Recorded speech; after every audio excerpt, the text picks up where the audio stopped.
8 isometric exercises that turn ordinary people into strength machines at a Navy SEALs level. Before we get started, please leave a comment with your name and the city you are watching from. We would love to know. Exercise number 1, Isometric Bird Dog. If there is one exercise capable of teaching your body to move as a single unit, it is this one. The Isometric Bird Dog is one of the most underrated tools for anyone who wants a truly strong core. Not just the appearance of abs, but a functional core that protects the spine in any situation of daily life. Regular practitioners can notice improvement in lower back stability within a few weeks, along with a noticeable gain in balance. Think of it as balancing a wooden plank supported only at two opposite ends at the same time.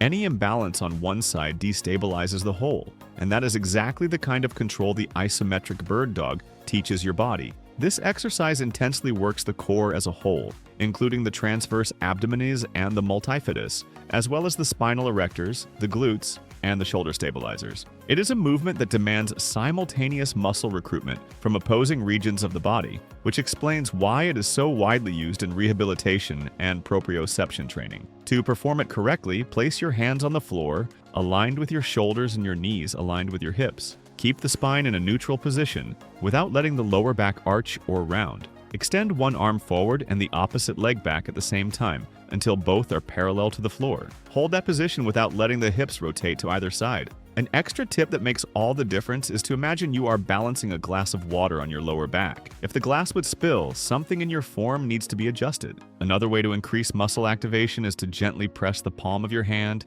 and the sole of your foot against the air, as if you were pushing two invisible walls. A common mistake is letting the hips rotate to follow the movement of the leg, which removes all the demand from the core and transfers the load to the lower back in an improper way. Another frequent mistake is raising the arm and leg too quickly, losing control of the isometric position, which is precisely the central point of this exercise. I recommend holding the position for 20 to 30 seconds on each side for a total of 3 sets. As strength improves, you can progress by increasing the hold time from 30 to 45 seconds without needing to complicate the execution. Contraindications. People with acute lower back injuries should avoid this exercise until cleared by a doctor, and those who feel wrist pain can do a variation by supporting the forearms on the floor instead of the hands. Exercise number 2. Isometric hold at the bottom of the push-up. Most people train the push-up thinking only about the lowering and pushing phase, but completely ignore the most challenging point of the movement, which is precisely the bottom position. Holding the body still at the very bottom of the push-up builds a type of strength that traditional repetitions alone take much longer to develop, and it is an excellent entry point for anyone who cannot yet perform a full push-up. Studies on isometric training indicate that maintaining muscle tension at specific angles of a movement can produce strength gains at that exact point that surpass those obtained through dynamic repetitions alone, which explains why elite athletes include this type of hold in their routines. The chest is the primary muscle structure engaged here, along with the triceps and the anterior deltoid, but the core is also working the entire time to keep the body aligned. It is worth remembering that the chest is responsible for much more than pushing objects away from the body. It also participates in internal rotation of the arm and shoulder flexion, functions that are rarely recognized. To perform it, lower yourself until the elbows form approximately a 90-degree angle, keeping the body in a straight line from head to heels without letting the hips drop or rise. The extra tip here is to gently draw the shoulder blades together. This scapular retraction protects the shoulders and improves chest recruitment throughout the entire hold. A mistake I see many people make is letting the elbows flare out to the sides, forming a right angle with the torso, a position that overloads the shoulder joint. Another mistake is letting the hips sink, removing tension from the core and concentrating everything on the lower back. Hold this position for 15 to 30 seconds for 3 to 4 sets. The ideal progression is simply to gradually increase the hold time without rushing. Contraindications. People with shoulder impingement or persistent wrist pain should avoid this exercise or adapt it by supporting themselves on closed fists. Exercise number 3. Isometric L-sit. The L-sit is one of those exercises that seems impossible at first glance, but reveals a level of core and hip strength that few exercises can match. It is widely used in gymnastics and calisthenics precisely because it demands total body control while suspended only by the arms. The beauty of this exercise lies in its ability to simultaneously recruit the lower portion of the core, the hip flexors, and the shoulder stabilizers, all while the triceps supports the body's weight. It is one of the most complete movements for anyone seeking relative strength, meaning strength in relation to their own body weight. To perform it, sit with your legs extended in front of you and your hands placed beside your hips. Press your hands into the floor and lift your entire body, including your extended legs, keeping them parallel to the ground. If you do not yet have enough strength, start with your knees bent toward your chest, known as the tuck position, or lift only one leg at a time. A valuable extra tip is to actively push your shoulders away from your ears throughout the entire hold, preventing them from rising due to tension. This protects the joint and improves the quality of the movement. A common mistake is rounding the back to try to compensate for a lack of core strength, which reduces the effectiveness of the exercise and can cause discomfort in the spine. Another mistake is holding the breath during the hold, when the ideal is to maintain controlled breathing even under tension. Hold for as long as you can, with the goal of reaching 20 continuous seconds for 3 sets. Those still progressing can advance from the tuck position to one extended leg and then to both legs extended. Contraindications. People with wrist or shoulder injuries should avoid this exercise until the limitation is resolved, since it requires full body weight support through the arms. Exercise number 4, Superman hold. We spend our lives sitting down, with our shoulders rolling forward and the posterior chain slowly weakening without us even noticing. The Superman hold exists essentially to reverse that process, strengthening everything that the office chair has been silently deactivating for years. The lower back plays the role of stabilizing the spine in virtually every movement the body performs. And what many people do not know is that lower back pain generally appears because of weakness in that musculature, not from overtraining, as many people assume. Strengthening the spinal erectors through isometric contractions like this one is one of the most direct ways to protect that region. This exercise intensely works the spinal erectors, the gluteus maximus, the hamstrings, and the rear deltoid, forming a complete support structure for the entire backside of the body. Lie face down, extend your arms in front of you, and simultaneously lift your chest, arms, and legs, keeping the neck in a neutral position without looking up. The most important extra tip here is to focus on squeezing the glutes during the hold. This protects the lower back from unnecessary hyperextension and directs the work to the right muscles. A common mistake is looking up during the exercise, which creates unnecessary tension in the neck. Another frequent mistake is using momentum to rise instead of maintaining a controlled and sustained lift. Hold the position for 15 to 20 seconds for 3 sets, gradually increasing the time as you feel more control. Contraindications. People with an acute lumbar disc herniation or uncontrolled blood pressure should avoid this exercise, since the sustained hold can lead to involuntary breath holding. Exercise number 5, Isometric chin-up hold. Reaching the top of a pull-up bar is already an achievement for most people, but holding the body still there with the chin above the bar is what truly builds the foundation for full repetitions in the future. This exercise intensely works the latissimus dorsi, the biceps, the forearms, and the scapular stabilizers, demanding a far more consistent level of muscle recruitment than the dynamic phase of the movement, since there is no moment of rest during the hold. To perform it, jump or use a platform to reach the position with your chin above the bar, and from there hold yourself in place, activating your back rather than relying solely on your arms. Think about pulling your elbows down and back, as if you were trying to bend the bar. This activates the latissimus dorsi far more than simply hanging your body weight. The overhand grip, with palms facing away from you, places greater demand on the forearms and back, while the underhand grip, with palms facing toward you, makes it slightly easier to activate the biceps. Alternating between the two over the course of weeks prevents repetitive overload on the same joint pattern. A common mistake is letting the shoulders rise toward the ears, removing tension from the back and overloading the neck. Another mistake is swinging the body in an attempt to stay in position, which drastically reduces the effectiveness of the isometric hold. An honest warning, the first 10 seconds usually feel easy, but the last 5 feel like a challenge of their own. This is completely normal, and it is precisely at that point that real strength is being built. Hold for 10 to 20 seconds for 3 to 4 sets. Those who do not yet have enough strength can use a resistance band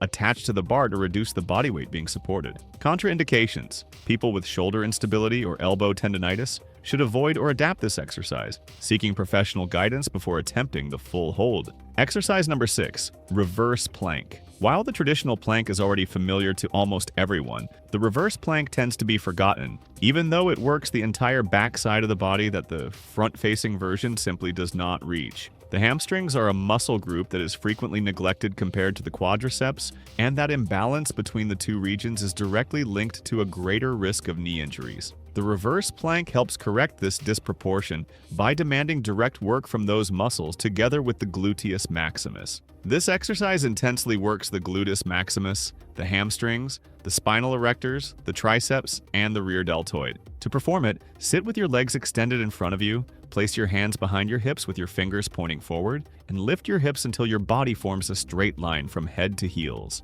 The extra tip here is to actively press the floor with your heels and the palms of your hands, while also squeezing the glutes at the top of the movement. This considerably increases muscle recruitment throughout the entire posterior chain. A common mistake is letting the hips sink during the hold, which removes all tension from the target area. Another mistake is hyperextending the neck backward, creating unnecessary cervical discomfort. It is worth noting that the longer the time under tension in this position, the greater the muscle recruitment across the entire posterior chain, which makes this one of the most efficient exercises on the list for anyone with limited time during the day. Hold for 20 to 40 seconds for 3 sets, gradually increasing the time. Contraindications: people with wrist pain or a shoulder injury should avoid this exercise or look for a variation using forearm support. Exercise number 7, wall sit. Few isometric exercises test mental endurance as much as the wall sit. Those final 10 seconds always seem like the longest of your life. And I say that from experience because I have had my legs shaking holding that position more times than I would like to admit.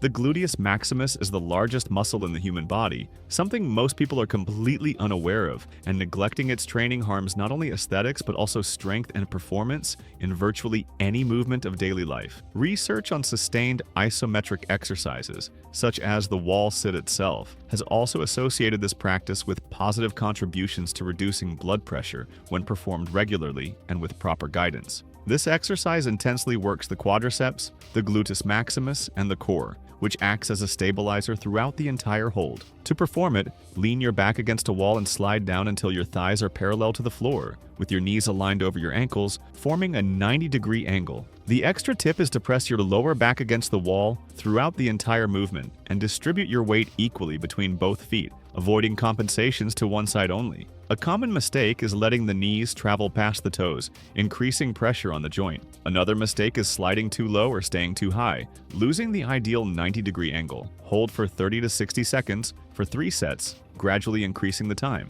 Contraindications: people with knee joint pain or uncontrolled blood pressure should seek medical clearance before practicing this exercise. Exercise number 8, isometric mountain climber hold. Unlike the traditional fast-paced version of the mountain climber, the isometric version trades speed for control, demanding a hold that quickly reveals any hidden weakness in the core. This exercise intensely works the core, the hip flexors, and the shoulder stabilizers, combining stability and strength in a functional position that mirrors movements from daily life, such as squatting down or lifting something off the floor. Unlike an isolated crunch, it requires the entire body to resist rotation and hip drop at the same time, which improves proprioception and stabilization capacity in asymmetrical situations when one side of the body is working harder than the other. To perform it, start in a high plank position with your hands aligned with your shoulders. Bring one knee toward your chest and hold that position, keeping your back straight and your hips at the same height without letting them rise or sink. After completing the set time, switch legs.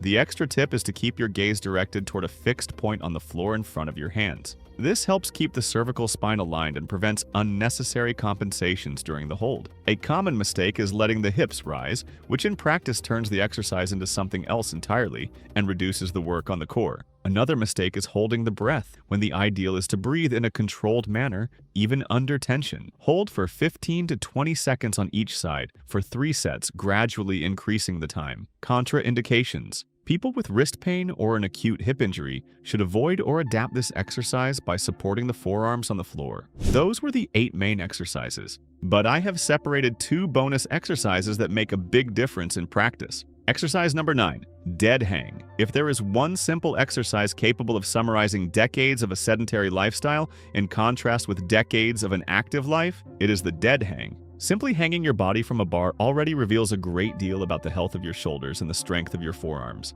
And the good news is that anyone can start practicing it today. This exercise intensely works the forearms through grip strength, the latissimus dorsi, and the shoulders, which benefit from a slight joint decompression during the hold. To perform it, grip a pull-up bar with both hands, keep your arms fully extended and your feet off the ground, and let your body hang. You will know you are doing it correctly when you feel a gentle stretch along the entire side of your torso without any joint pain in the shoulder. The extra tip is to start with an active hang, gently pulling the shoulder blades downward before progressing to a fully relaxed hang. A common mistake is gripping the bar with excessive force, which fatigues the forearms too quickly and reduces the total hold time. Another mistake is letting the shoulders collapse completely without any control, especially for those who already have some joint instability. Remember that grip strength is directly associated with the overall functional health of the body, and accumulating small periods of dead hang throughout the day, even outside of a formal workout, already brings progressive benefits to shoulder mobility and forearm endurance. Hold for 20 to 40 seconds for 3 sets, or accumulate the total time throughout the day in shorter hangs. Contraindications: people with a shoulder labrum injury, uncontrolled blood pressure, or persistent wrist pain should avoid or adapt this exercise with professional guidance. Exercise number 10, Asian squat. Unlike all the previous exercises on this list, the Asian squat is not about raw strength, but about a mobility that a large part of the Western world has simply lost over a lifetime of sitting in chairs. In many Asian cultures, this resting position is used naturally in daily life, for eating, talking, or simply waiting, which explains the excellent ankle and hip mobility observed in those populations. This exercise primarily works ankle and hip mobility while also requiring a minimum level of core activation to maintain balance in the position. To perform it, keep your feet flat on the floor at shoulder width, squat down until your hips are below the line of your knees, keeping your heels in constant contact with the ground and your spine relatively upright. The extra tip for those who have difficulty keeping their heels on the floor is to place a rolled towel under them at first, reducing the mobility demand until the ankle gains greater range of motion. Holding onto a support in front of you also helps considerably during the first attempts. A common mistake is lifting the heels off the floor to compensate for a lack of mobility, which completely defeats the purpose of the exercise. Another mistake is forcing depth too quickly without respecting the current limit of the joint. Hold this position for 1 to 3 minutes accumulated throughout the day, dividing it into shorter holds at the beginning if necessary. Contraindications: people with severe knee osteoarthritis or injuries that limit ankle dorsiflexion should avoid or significantly adapt this position, starting with support and a reduced range of motion. If you enjoyed this and want to see the 10 daily habits that force your body to build muscle, even if you are already past 40 or 50 years old, we have a video appearing right now showing each one of them in greater detail. It is free knowledge, so make sure to check it out. Thank you for watching all the way through, and may God bless you, my friend.